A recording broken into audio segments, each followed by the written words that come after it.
Bonjour à tous et bienvenue dans ce nouvel épisode. Aujourd'hui, nous allons parler d'un livre un peu difficile qui peut se présenter un peu comme un casse-tête intellectuel.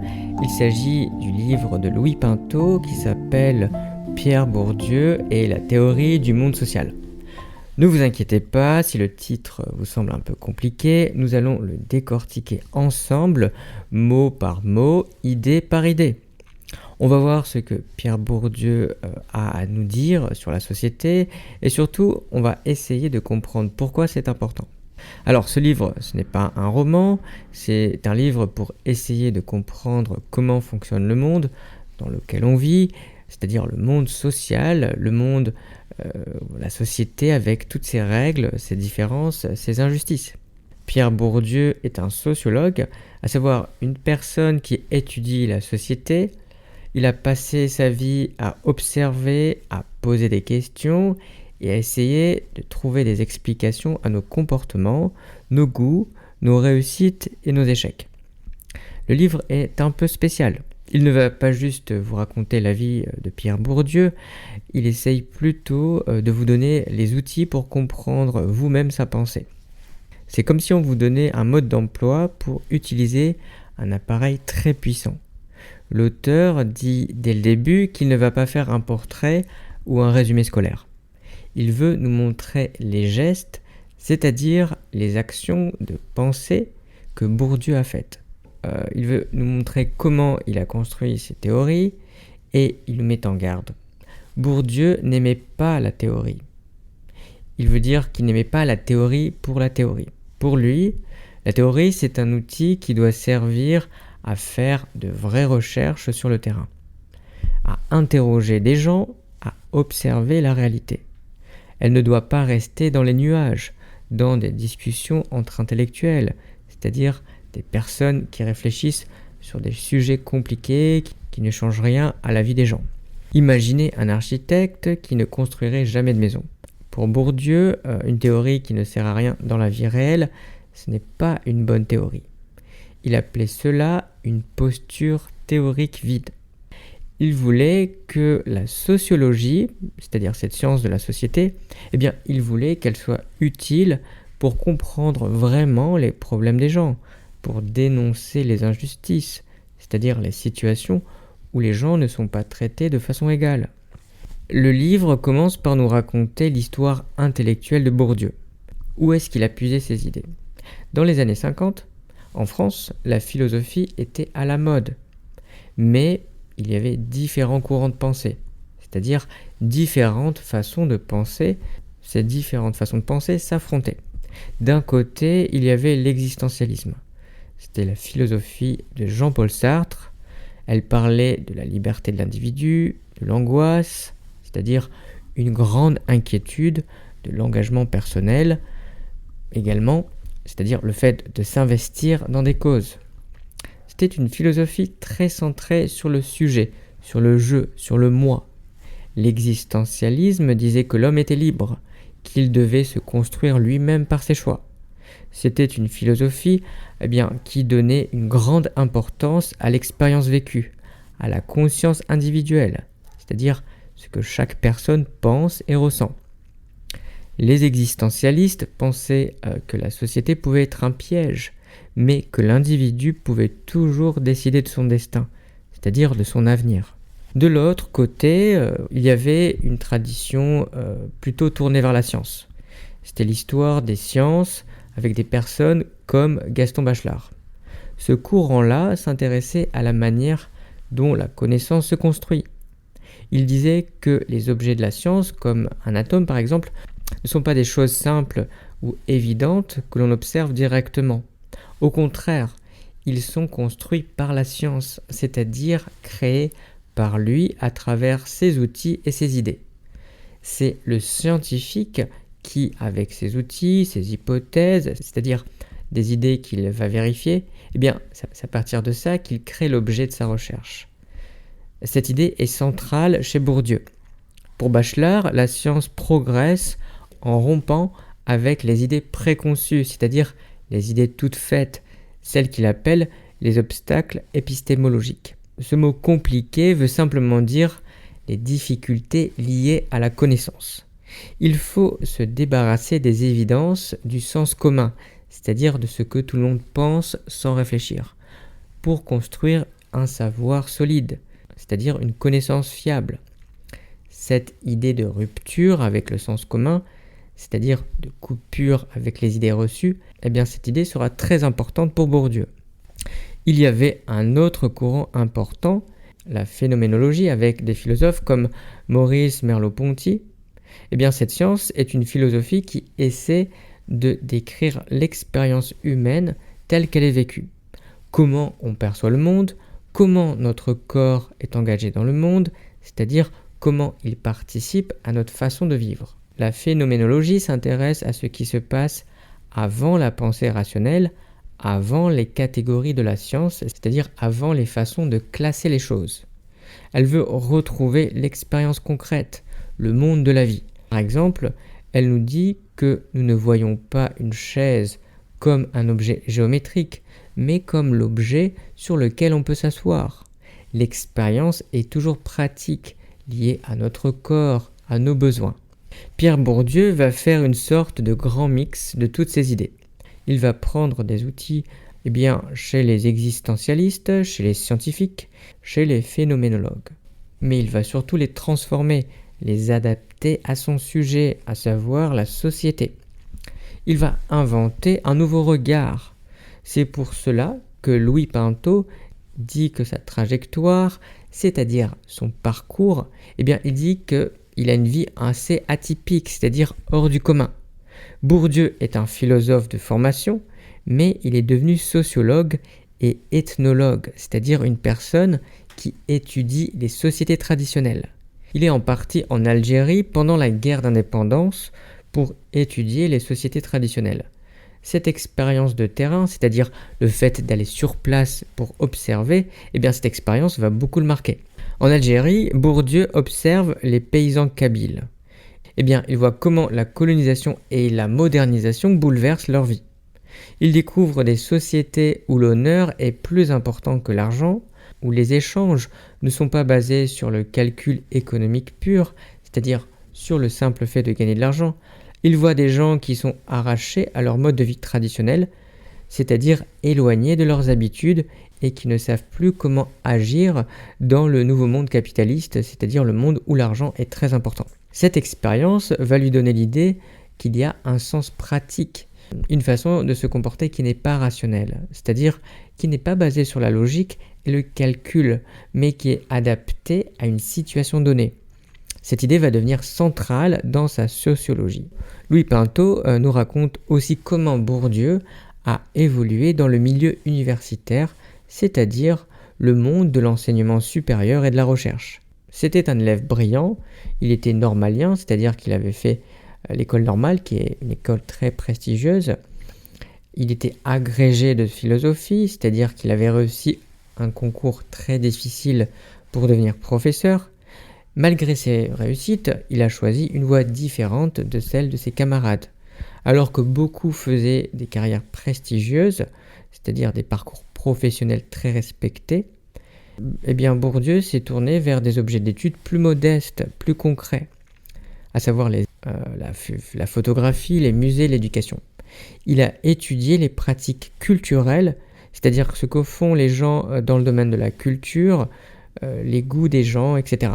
Il a montré que même les choses les plus naturelles, comme le goût pour un tableau ou un type de musique, ces choses-là sont en réalité des produits de notre origine sociale. Cette démarche était nouvelle et a choqué certains intellectuels qui préféraient des objets entre guillemets plus nobles ou plus philosophiques. Bourdieu n'a pas eu une carrière universitaire classique. Il a longtemps été dans des institutions marginales, c'est-à-dire moins prestigieuses, comme l'école pratique des hautes études. Il n'était pas à la Sorbonne, qui était considérée quand même, et encore aujourd'hui d'ailleurs, comme le temple de l'université française. Ce n'est qu'en 1981 qu'il est élu au Collège de France, la plus prestigieuse des institutions françaises. Ce parcours atypique, cette mise à l'écart, a peut-être renforcé son esprit critique et son désir de transformer la sociologie. La grande idée de Bourdieu, celle qui est au cœur de tout son travail, c'est la notion d'habitus. Alors, qu'est-ce que c'est cet habitus? Eh bien, c'est un mot latin qui veut dire habitude, mais Bourdieu lui donne un sens beaucoup plus profond. L'habitus, c'est un système de disposition durable, c'est-à-dire des manières d'être qui durent dans le temps. La manière d'être, de penser, d'agir, de ressentir, que nous avons acquises au cours de notre vie, sont conditionnées par notre enfance, notre famille, notre milieu social. L'habitus est à la fois le produit de notre histoire personnelle et le produit de l'histoire sociale de notre origine sociale. Pour mieux comprendre cela, prenons une analogie, c'est-à-dire une comparaison. Imaginez un joueur de football. Il a appris à jouer, il connaît les règles, les techniques, mais sur le terrain, il ne réfléchit pas à chaque geste. Il agit de manière instinctive, c'est-à-dire sans réfléchir, en fonction de la situation, en fonction de ses coéquipiers, en fonction de l'endroit du terrain où il se trouve. Il a développé ce qu'on appelle un sens du jeu. L'habitus, c'est un peu le sens du jeu social. C'est la capacité à s'adapter, à réagir spontanément sans avoir à calculer tout le temps dans différentes situations de la vie sociale. L'habitus est le résultat de l'intériorisation des structures sociales, c'est-à-dire le fait que les grandes organisations de la société deviennent une partie de nous-mêmes. Qu'est-ce que ça veut dire? Eh bien, cela signifie que les grandes inégalités, les différences de richesse, de prestige, c'est-à-dire de reconnaissance sociale, de pouvoir, qui existent dans la société, sont comme digérées par notre corps et par notre esprit. Elles deviennent une partie de nous-mêmes, c'est-à-dire naturelles, allant de soi. Bourdieu nous dit que nous ne sommes pas des êtres libres et rationnels, qui décidons de tout par nous-mêmes. Nous sommes en grande partie le produit de notre milieu social. Nos goûts, nos aspirations, c'est-à-dire nos envies, nos ambitions, sont marqués par notre origine sociale. Par exemple, si vous venez d'un milieu populaire, c'est-à-dire d'une famille modeste, vous aurez peut-être développé un habitus qui vous rend méfiant envers les grands musées ou qui vous fait préférer des choses concrètes et utiles. Si vous venez d'un milieu bourgeois, c'est-à-dire d'une famille aisée, vous aurez peut-être développé un habitus qui vous rend familier avec l'art, avec la culture savante, c'est-à-dire la culture des livres et des études, et qui vous permet de vous y sentir à l'aise. Ces goûts ne sont pas naturels, ils sont socialement construits, c'est-à-dire créés par la société. Bourdieu appelle cela la violence symbolique. La violence symbolique, c'est une forme de pouvoir qui ne s'exerce pas par la force physique, mais par la culture, par les mots, par les classements, c'est-à-dire par la façon dont on range les choses et les personnes. C'est le fait que les dominants, ceux qui ont le pouvoir, peuvent imposer leur vision du monde comme une vision légitime, naturelle, c'est-à-dire comme la bonne vision. Et les dominés, sans s'en rendre compte, vont accepter cette vision. On se retrouve à penser que les goûts des bourgeois sont plus fins, plus subtils, alors qu'ils sont simplement le produit de leur position sociale. L'habitus a plusieurs dimensions. D'abord, c'est une disposition, une manière d'être dans le monde. C'est aussi une dimension économique. On a des goûts, des aspirations, on investit dans des choses plutôt que dans d'autres. Enfin, l'habitus a une dimension catégoriale, c'est-à-dire qu'il nous donne des schémas de pensée, des manières de classer le monde, de mettre de l'ordre dans notre expérience. Par exemple, on va classer les gens en nous et en eux, en supérieur et inférieur, en masculin, en féminin, etc. Ces catégories de pensée ne sont pas universelles, c'est-à-dire qu'elles ne sont pas valables partout. Elles sont le produit de notre société et de notre position dans cette société.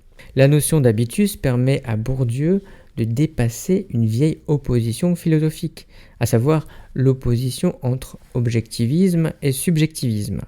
L'objectivisme, c'est l'idée qu'il y a des structures sociales objectives, c'est-à-dire qui existent en dehors de nous, en dehors des lois, des déterminismes, c'est-à-dire des forces qui nous obligent à agir d'une certaine façon, qui agissent sur les individus sans qu'ils le sachent. C'est un peu le point de vue du scientifique qui observe la société de l'extérieur comme un physicien observerait des atomes. Le subjectivisme, c'est l'idée que les individus sont libres, qu'ils agissent selon leurs intentions, leurs choix, leurs décisions.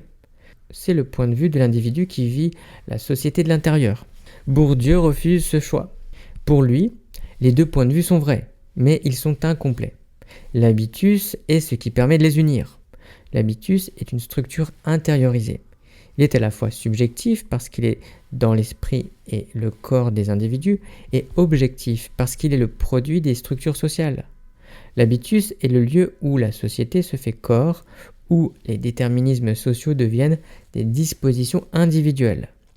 Grâce à l'habitus, on peut comprendre à la fois pourquoi les gens agissent de manière régulière et pourquoi ils agissent avec une certaine spontanéité, une certaine créativité, une certaine liberté.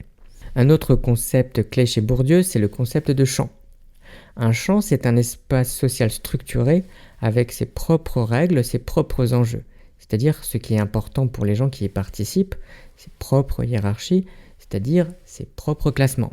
Par exemple, le champ littéraire est un univers où les écrivains, les éditeurs, les critiques se battent pour gagner du prestige. Le champ universitaire est un autre espace avec ses propres luttes de pouvoir. La politique en est encore un autre. Chaque champ est comme un petit monde avec ses propres lois. Et pour réussir dans un champ, il faut en maîtriser les règles, en connaître les codes, c'est-à-dire les signes et les comportements attendus. Il faut avoir le bon habitus. Pour comprendre un écrivain, il ne suffit pas de regarder son œuvre, c'est-à-dire ce qu'il a écrit. Non, il faut le situer dans le champ littéraire. Quelle est sa position? Est-il un auteur reconnu, c'est-à-dire célèbre et respecté? Est-il un jeune auteur qui cherche à se faire une place? Quelles sont ses alliances, ses rivalités? Bourdieu montre que le sens d'une œuvre n'est pas seulement dans le texte lui-même, il est aussi dans la relation de cette œuvre avec les autres œuvres, avec les autres écrivains. C'est une vision très relationnelle de la société, à savoir que les choses n'ont de sens que par leur différence avec d'autres choses. Le champ est un lieu de lutte. Les agents, c'est-à-dire les personnes qui y participent, se battent pour le monopole de la légitimité, c'est-à-dire pour être les seuls à avoir le droit de dire ce qui est bon, ce qui est vrai, ce qui est beau. Dans le champ littéraire, il y a des auteurs qui défendent l'art pour l'art et d'autres qui défendent un art engagé, politique, c'est-à-dire un art qui prend position sur les problèmes de la société. Il y a des auteurs commerciaux qui écrivent pour le grand public et des auteurs purs qui écrivent pour un petit cercle de connaisseurs, c'est-à-dire des gens qui s'y connaissent. Cette opposition entre les deux pôles, le pôle de la production restreinte, c'est-à-dire l'avant-garde, les artistes qui innovent, et le pôle de la grande production, c'est-à-dire le grand public, cette opposition structure le champ, c'est-à-dire qui lui donne sa forme. Le champ possède un certain degré d'autonomie. L'autonomie, c'est la capacité du champ à fonctionner selon ses propres règles, sans être trop influencé par les forces extérieures, comme l'argent et le pouvoir politique. Par exemple, plus un champ est autonome, plus les agents qui y participent sont soumis à ses lois internes. Par exemple, un écrivain qui veut être reconnu comme un grand écrivain doit se conformer aux normes du champ littéraire. Il doit être lu par ses pairs, c'est-à-dire par les autres écrivains. Il doit être reconnu par les critiques. Il doit obtenir des prix littéraires. Il ne peut pas se contenter de vendre beaucoup de livres. La reconnaissance de ses pairs est plus importante souvent que le succès commercial, c'est-à-dire le fait de vendre beaucoup de livres. C'est cela l'autonomie du champ littéraire. Pour illustrer cette théorie, on analyse L'éducation sentimentale, le célèbre roman de Gustave Flaubert. Bourdieu montre que le personnage principal, à savoir Frédéric Moreau, il montre que c'est une sorte de héros de l'indétermination sociale, c'est-à-dire qu'il ne sait pas quelle place choisir dans la société. C'est un jeune bourgeois qui ne sait pas quoi faire de sa vie. Il hésite entre différentes voies, entre l'amour et l'ambition, entre l'art et l'argent. Bourdieu montre que ce personnage est le produit d'un champ social en pleine transformation. Le refus de Frédéric de se choisir une destinée, c'est-à-dire un avenir, c'est aussi une façon de refuser la société bourgeoise de son époque. Le roman de Flaubert dit des choses très profondes sur le monde social, sur les hiérarchies, sur les illusions des gens. Et Bourdieu montre qu'on peut lire le roman comme une analyse sociologique avant l'heure. Flaubert avait une intuition très fine du fonctionnement social. Mais Bourdieu va plus loin. Il va rendre le point de vue de Flaubert plus objectif. Il va le situer dans son champ social, comprendre pourquoi il a écrit ce livre, à quel moment, contre qui, pour quel public. Le sociologue n'est pas là pour juger l'œuvre d'art, mais pour la comprendre comme un produit social, comme le résultat d'une position et d'une trajectoire dans un champ. Flaubert occupait une position particulière dans le champ littéraire de son époque. Il était à la fois un bourgeois et un artiste qui méprisait la bourgeoisie. Cette position ambiguë, c'est-à-dire qui n'est pas claire, cette position lui a permis de porter un regard critique sur son temps, un regard que partage en partie le sociologue. Mais tandis que Flaubert reste dans l'ambiguïté, dans le flou artistique, le sociologue, lui, explicite, rend clair et systématique ce que le roman suggère. Le livre de Louis Pinto nous amène à réfléchir sur ce qu'est la théorie pour Bourdieu. La théorie, ce n'est pas un ensemble de grands discours, d'affirmations générales et vagues. C'est plutôt une attitude, une posture intellectuelle. C'est une exigence de rigueur, de construction d'objets. Il faut construire l'objet de sa recherche. On ne peut pas se contenter d'observer la réalité telle qu'elle se présente. Il faut la découper, la catégoriser, c'est-à-dire la ranger dans des catégories avec des outils conceptuels, c'est-à-dire des idées pour penser. C'est ce que Bourdieu appelle la construction d'objets. C'est un travail difficile qui demande beaucoup d'attention. Il faut notamment se méfier des prénotions, c'est-à-dire des idées préconçues, des stéréotypes, des évidences du sens commun. Le sociologue doit rompre avec ses propres préjugés, avec les catégories de pensée qu'il a héritées de son milieu social. C'est pourquoi Bourdieu insiste sur la réflexivité. La réflexivité, c'est la capacité à se regarder soi-même, à rendre son propre point de vue plus objectif. Le sociologue doit analyser son propre rapport à son objet. Il doit se demander quelle est sa position sociale, quel est son intérêt, quels sont ses propres préjugés. Car le sociologue est aussi un être social, avec son propre habitus. Il n'est pas un observateur neutre, extérieur à la société. Il en fait partie. La réflexivité est un moyen de contrôler l'influence de ses propres préjugés sur sa recherche. C'est une forme de lucidité, une honnêteté intellectuelle. Bourdieu a beaucoup pratiqué cette réflexivité. Il a analysé sa propre position de professeur au Collège de France, de sociologue reconnu, d'intellectuel médiatique. Il a essayé de comprendre comment sa propre position influençait son regard sur le monde. La théorie n'est pas une fin en soi. C'est un moyen de poser les bonnes questions.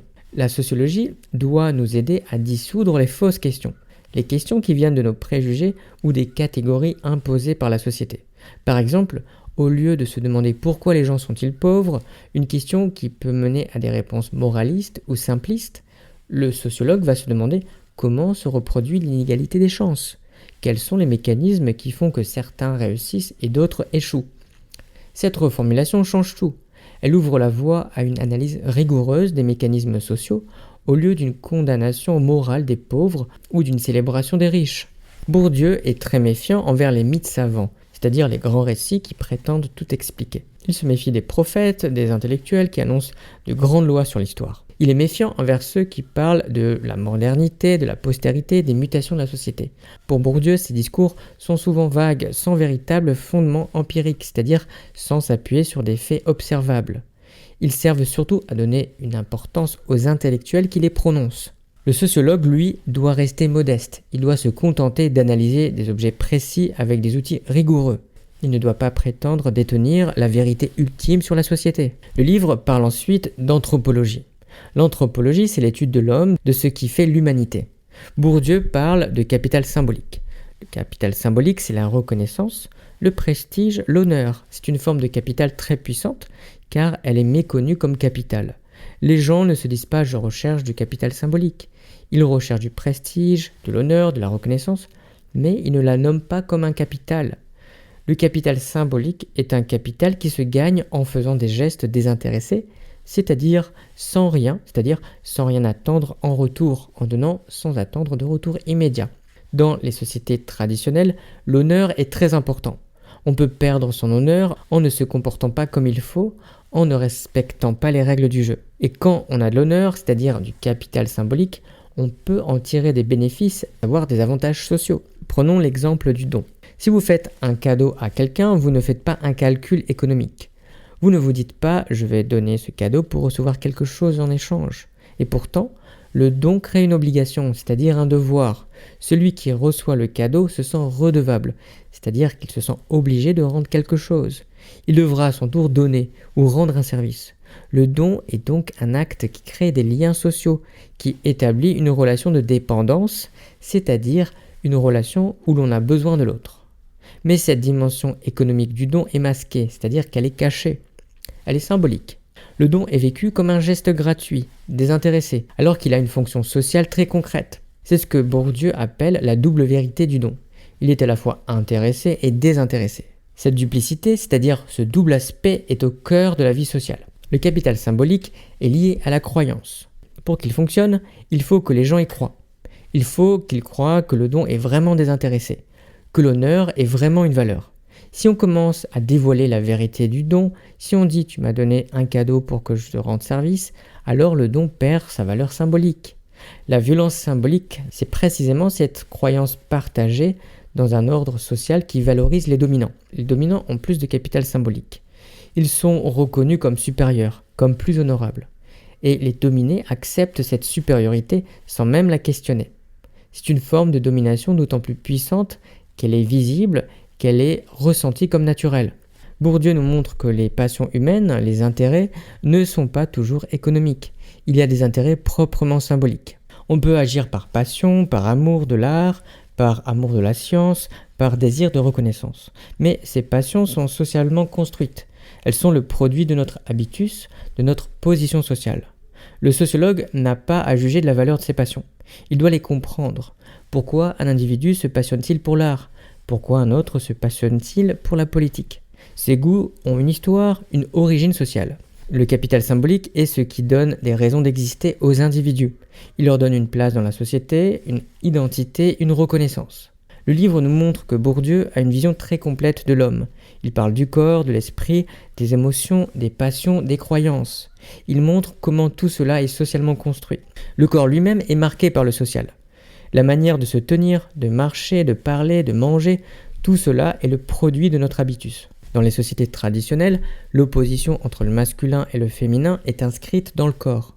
Les hommes se tiennent droit, marchent d'un pas assuré. Les femmes se tiennent voûtées, marchent d'un pas hésitant. Ces différences corporelles ne sont pas naturelles. Elles sont le produit de l'éducation, de la socialisation, c'est-à-dire le fait de vivre en société. Elles sont la trace de l'ordre social dans le corps. Le corps est un lieu de domination. C'est par le corps que l'ordre social se reproduit le plus efficacement, car on n'interroge pas ses habitudes corporelles, on ne les remet pas en question. Elles sont ressenties comme naturelles, comme allant de soi. Le livre nous dit aussi un mot sur la politique.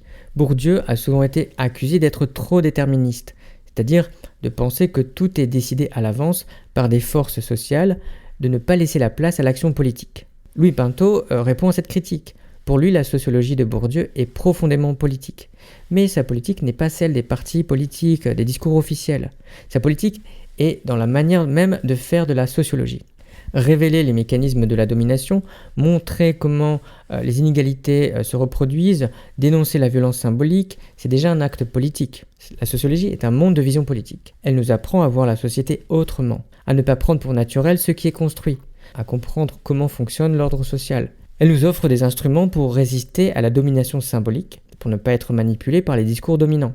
Bourdieu a mené de nombreuses recherches sur le système scolaire.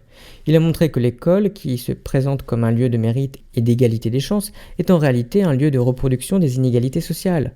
Les enfants des classes supérieures réussissent mieux à l'école, non pas parce qu'ils sont plus intelligents, mais parce qu'ils possèdent un capital culturel que l'école valorise. L'école juge les élèves selon des critères qui ne sont pas neutres. Elle favorise ceux qui ont déjà été éduqués dans les bonnes manières, dans la culture légitime. Ceux qui viennent de milieux populaires sont souvent en échec, car ils n'ont pas le bon habitus scolaire.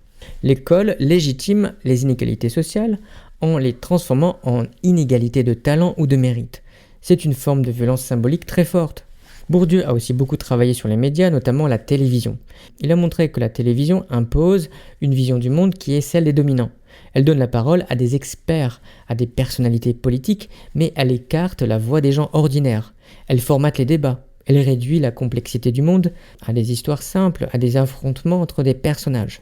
Elle contribue ainsi à maintenir l'ordre social, à faire passer pour naturel ce qui est le produit d'un rapport de force. La télévision est un puissant instrument de violence symbolique. Elle nous fait voir le monde à travers le prisme des dominants. Elle nous impose leur catégorie de pensée. En conclusion, Pierre Bourdieu a fait une véritable révolution intellectuelle. Il a proposé une manière radicalement nouvelle de voir le monde social. Il nous a donné des outils conceptuels très puissants comme l'habitus, le champ, la notion de capital, la violence symbolique. Ces outils nous permettent de déconstruire les évidences, de remettre en question les hiérarchies, de comprendre les mécanismes de domination. Il nous a montré que la société n'est pas un ordre social naturel, mais un ordre construit, le produit d'une histoire et de rapports de force, c'est-à-dire de lutte pour le pouvoir. Il nous a appris à nous méfier des discours dominants, des stéréotypes. Bourdieu nous montre comment nous sommes à la fois libres et déterminés. Nous sommes libres parce que nous pouvons agir et nous ne sommes pas des automates, c'est-à-dire des machines, mais nous sommes déterminés parce que nous sommes le produit de notre histoire sociale, de notre origine, de notre milieu. L'habitus est à la fois ce qui nous contraint et ce qui nous permet d'agir. Il est un principe de liberté conditionnée, c'est-à-dire une liberté qui a ses limites. Nous ne sommes pas totalement libres, mais nous ne sommes pas totalement prisonniers non plus. La sociologie peut nous aider à prendre conscience de nos déterminismes, à les connaître et donc à les maîtriser un peu mieux. Elle peut nous donner des armes pour lutter contre les injustices, pour construire un monde plus juste et plus égalitaire. Louis Pinto termine son livre en disant que l'œuvre de Bourdieu est une révolution symbolique. Elle a changé notre manière de penser la société, la culture et la politique. Cette révolution nous invite à faire un exercice de diète intellectuelle, c'est-à-dire à nous méfier des mots, des étiquettes, des idées toutes faites. Elle nous encourage à penser par nous-mêmes, à être critiques, à ne pas nous laisser berner par les apparences. C'est une œuvre difficile mais passionnante qui nous permet de mieux vivre dans ce monde social, à mieux le comprendre et peut-être à le transformer. Le livre n'est pas facile, il demande une certaine attention, une certaine concentration, mais il nous offre une porte d'entrée dans la pensée de Bourdieu. Il nous donne les clés pour comprendre l'un des penseurs les plus importants du XXe siècle. Il nous montre que la sociologie n'est pas une discipline ennuyeuse, réservée à des spécialistes. C'est une science qui parle de nous, de notre vie quotidienne, de nos difficultés, de nos espoirs. C'est une science qui peut nous aider à nous comprendre nous-mêmes et à comprendre le monde dans lequel nous vivons. Je vous remercie d'avoir écouté cet épisode jusque-là. Le monde social, selon Bourdieu, est un univers de lutte, de différence, de rapport de force, mais c'est aussi un univers que l'on peut comprendre et que l'on peut dans une certaine mesure transformer. La sociologie est un outil de liberté, elle nous apprend à ne pas être des jouets passifs des forces sociales, à prendre du recul, à analyser, à critiquer. Et c'est peut-être cela la grande leçon de Bourdieu. La connaissance, la lucidité sont les premières conditions de la liberté. J'espère que cet épisode vous aura plu. Comme toujours, vous pouvez télécharger une mini-formation en description. Passez une très bonne journée et je vous dis à bientôt. Prenez soin de vous.